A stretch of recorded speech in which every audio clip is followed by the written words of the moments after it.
All right, ladies and gentlemen of YouTube, we are back with the ugly Ironman update, and we're gonna get over there.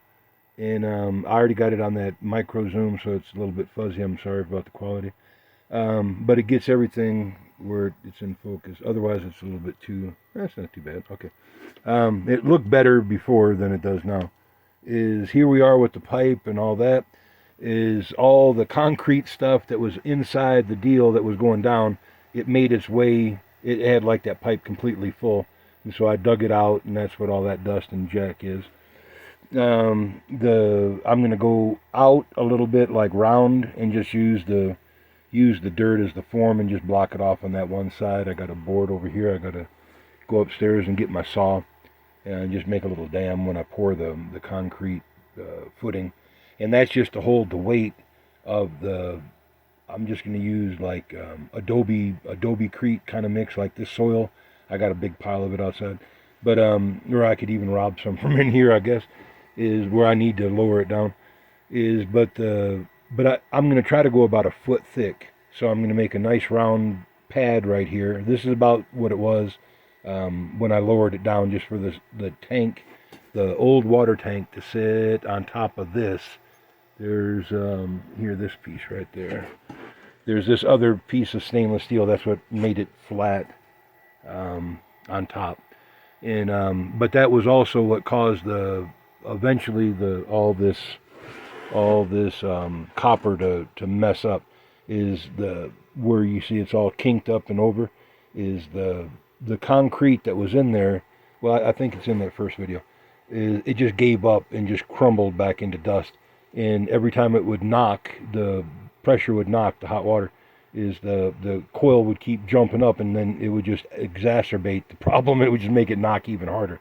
And so that's what the problem was. The coil was too tight to the stove.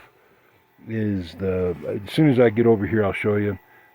Come on thing says no. Okay, there it goes. Is the inside here is a satinite thimble, and there's 3 bolts on there that I can cut off now. I mean, I needed them when I cast it, because I had to cast it wet, and the only way I could get the temperature is to cast it inside the stove. And it casts perfect. I mean, there's a little bit of flaw to it, but for what I was asking out of it, it cast really nice. And I'll get over here and get that for you, and hopefully not shut this off. Okay, give me 5 seconds. All right, we made it without shutting it off and without anything. We got the bell that was on top of this off, and that's about how much. The bell is maybe an inch taller than these little lags, and that's just dust. That's not anything but dust. There's no creosote to this. I don't know if I can get looking you down inside there. That's the inside of that liner, and that's that satinite.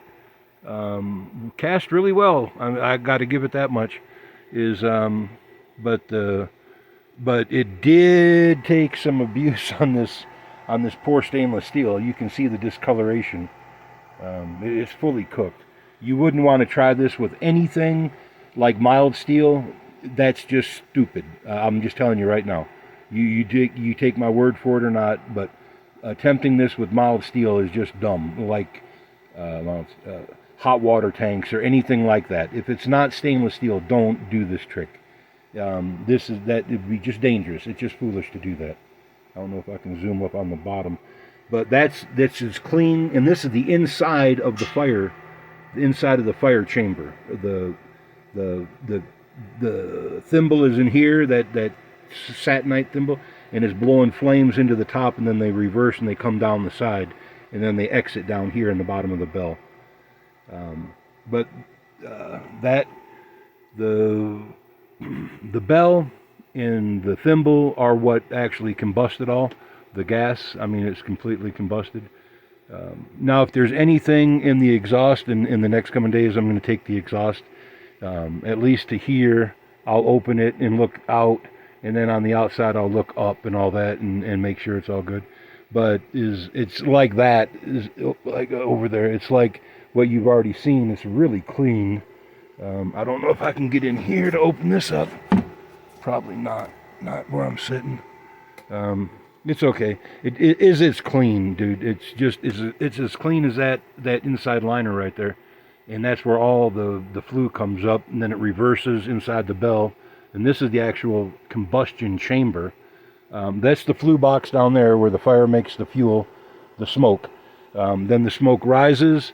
It's restricted down. This is only 5 inch compared to the 6 inch pipe and that's a lot of air. That's difference. So that's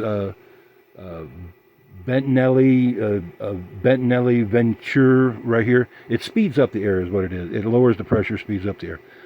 It makes a combustion chamber here where the air is actually boom and boom and boom. You know, it's like what do you call them things? Oh, pudding pops. The guys make little motorcycles and stuff in the desert, and they're louder than crap. Something rocket. I'm sorry, y'all. I can't remember the thought of that at all. Something rocket or whatever, but it's not that dramatic. But you can hear this thing roar, and so it is kind of cool. I mean, but it's muffled with the coil and the concrete that was in there. And when I put it back together this time, the coil is not going to be in here, and I'm gonna try to go for higher temperatures and to make it even cleaner than it burns right now. If I do put any kind of coil in it, is not this time, but like next time, I'm gonna still put it back together with stuff that it'll come back apart, like like concrete is what I'm saying, because this thing will just cook concrete till it's done. And if I do put a tank on top, is I'm going to probably put a stainless steel one sideways and weld in the bungs and the ferrules and then just convert that. But in on the top ring, that thing over there where it's up here, up higher, there's a cavity between the top of this bell when it's turned upside down in the other thing. So I'm going to fill that in with probably Satanite, the same kind of refractory cement. It held up here, and just make a cap where the tank can sit kind of like crossways to it, because I don't think I got one that can sit tall wide. The only I'm going to look around. I might have a little short one that can sit the other way, but change out the tank and get rid of the one that I have. It's way too tall. That's why I had to put it down in this pit over here. Anyways, and I don't want it. It was hard to feed the wood out of the wheelchair when it was down that low. So I'm gonna build it up just a little bit, but to make up for it, I'm gonna change out the tank when I get that far. And this will all be buried in like a sand, adobe concrete sand mix, about a foot, maybe 8 inches, whatever I can find the form to get around this dude.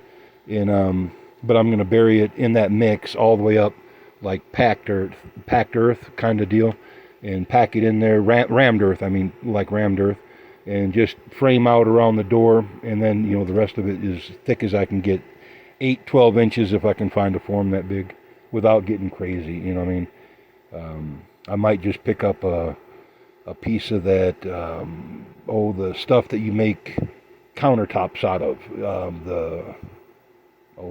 Formica or whatever, something like that, and just use, bend it round and then just use duct tape on the outside so it can't pop out, and cast it in one section, then just slide it up and like do a slip form on the outside. We'll see what we do. I'm not going to hold to nothing one way or the other, but that's the thimble that is the real secret of the stove. There's the bell that reverses it. The math on this, the inside of the bell, the inside of the thimble is 5 inch, the outside is 8 inch. That I think is 12 inch. I'm not real sure. There's 2 inches on each side, so yeah, it'd be 12 inches. And I think the outside of the stove is like 14 inches. And the coil fit in between that bell and the outside of the stove, and then it just had concrete like a batter poured down. It wasn't real concrete. It was just slop. And then it just, I vibrated it, and I just cheated. I took a bungee strap. Them, not bungee straps, no, the ratchet straps. I took a ratchet strap and passed it through my vibrating sander, and I just turned it on, and it settled it all. It was perfect.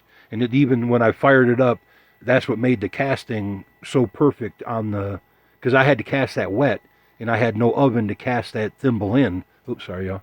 I had no oven to cast the thimble in, so I had to cast it inside the oven, which was sketchy, I'll admit, because as much as that Satinite cost, it was just stupid, kind of sketchy. But it worked. It worked, and it also kind of proved the temperatures that the stove is capable of. And over there, I think I swept it up already, is I had some mild steel, the liner that I made that out of, and it just completely crystallized it, y'all. This design cannot be made with mild steel. It can, it'll just destroy itself. It can be worked just fine. It'll probably work 2 or 3 years before it just eats itself alive. And nothing you can do is going to save that. If you made it out of pure refractory cement and just used the mild steel as the form, this design is going to stay clean, so you don't got to worry about unbuttoning it anytime soon. You could make this all out of ceramic, the same kind of capacity design. Just remember, the math is really important. The inside the flue right here is Bertinelli or something like that, is a Venture that the inside of everything here is, it's round, it's all conical, where it's all pointing on the inside, and is vaporizing the fuel, the heat. And as it bakes back, the fire bakes back on itself, it changes it to gas, and so that's what's keeping it clean. It comes up and it's burning just as clean as natural gas. I mean, that's 3 years of no cleaning it, and that's as clean as natural gas. The pipes, I wish I could break them apart. I can't do it with one hand. I'm going to try to get this section right here open, and I'm going to try to get right back without shutting this off. Nope, didn't do it. Wait. Oh, you're going to shut off on me. I know it. Okay, it won't let me do it, y'all. It must be getting close to its end of the deal. But it's really clean is what I'm trying to say. And I'll probably start the next video with the pipe, breaking it down, and this thing will be back on its pad. Over here somewhere. It'll be on a nice round pad, semi-round, and as round as I can make it, just to support the weight of the sand and concrete and adobe earth jacket of about a foot. It'll calm down the heat that this thing produces, or absorb it, and then recast it through the night. I think it'll make it better. Now from about here up, where that top of that firebox is on the outside, I'll probably put another water jacket up the outside, but it'll keep the inside core hotter. In the outside core, it'll still keep it about 200 degrees, roughly 200 degrees, 150-ish is what I'm trying to say, as the water jacket goes up. When the water jacket was on the outside of this bell, you can see some of the rings where it was actually touching and the mortar went between it. It was too much. It was sucking away too much heat from the stove, and it was still burning clean. So it'll just make it burn much cleaner, is what I'm trying to get at. And if we gotta replaced it with a stainless steel coil, thinner, smaller, but like 1/4 inch, something like that, a stainless steel coil, and injected water in the bottom of it and made dry steam to inject into the fire, it would be much cleaner than this. Much cleaner. It would burn it would burn it all, is what I'm trying to get at. Keep that in mind for the people in Europe that follow me. If you want to make this ultra clean, is just inject your water at the bottom up a stainless steel coil on the inside. It's not going to rob that much temperature, because at the top of the coil is where you're going to feed it back into the firebox at the flue, at the bottom of this, and that's going to actually cause like a turbo effect. It's going to make it burn even hotter and faster, and it's going to burn it more complete. And basically, all that's going to be left is water vapor. It'll burn all the carbon out of the CO2. So keep that in mind, and I keep hoping that everybody that keeps doing experiments keeps pushing it. This was a concept back in '85, Now it's actually a proven. I mean, it works is what I'm trying to get at. And you're welcome to the thing, to the specs diagram. Um, I would love to manufacture. I would love to manufacture a stove like this, if anybody wants to get involved with that. But I'd like to do it out here in the desert with renewable energy, and but that's another day for another dollar and all that kind of stuff. All right, guys, I'm going to cut this off before it cuts me off. That's the bell that goes on top of the thimble. The bolts really don't mean anything. It was just for casting purposes, and they're not like nothing that's just dust. I can't get like a good enough picture on that. I don't think I can get up on that at all to show you that it's just dust. I mean, just dust. Yeah, there you go. See, it's not even creosote or nothing like that. That's just dust. But the liner is real nice. That's just solid, and some of that gray is just the concrete from the inside bell that fell down and inside and all that junk. Here is the exhaust port. I can't get my hand up in there. No, it's too short. My hand is too short to get up in there.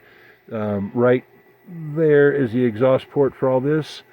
The coil only went down that far, is about where that mortar mix is, and I'm going to have to chip that out and then recast that section, because that's the seal for the pipe as well. But that's the down there, and I had that all swept out at one time. I must have knocked some more junk in the bottom. But okay, it's getting long and old and all that, and there's inside the thing again. And like I said, that stuff cast really nice, and even with the temperature of just the stove doing it. And that's the trick right there, is that the ceramic thimble for burning all the fuel up. Okay, guys, talk to you then. Bye.